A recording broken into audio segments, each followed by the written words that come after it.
Hello. খেলছি। কি অবস্থা? কঠিন তরল, আটার বস্তা, ময়দার বস্তা, সব মিলিয়ে টান টান অবস্থা। কোন ক্লাসে পড়েন? একতলা, ডান পাশের ক্লাসটায়। আপনার বাড়ি কোথায়? আকাশের নিচে, মাটির উপরে। কি বলছেন এসব? বলছি না, লিখছি। আমি তো আপনার ফ্যান হয়ে গেলাম। করতে থাকেন। আচ্ছা, ভালোবাসা কাকে বলে? যে বাসায় টিভি, ফ্রিজ সহ নানা রকমের ইলেকট্রনিকের জিনিস আছে এবং দক্ষিণের বাতাস বয়, তাহাকে ভালোবাসা বলে। আপনার বাড়ি যাব কি করে? আপনার বাড়ি থেকে বেরিয়ে নাক বরাবর 4 রাস্তার মোড়ে যাবেন, তারপর ডান দিকে যাবেন, তারপর দেখবেন একটা দোকান।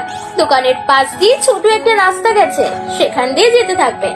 তারপর দেখবেন অনেকগুলো বিল্ডিং, সাদা কালারের, পাশে পিঙ্ক কালারের, পিছনের সবুজ কালারের। বাড়িটাতে আমি থাকি।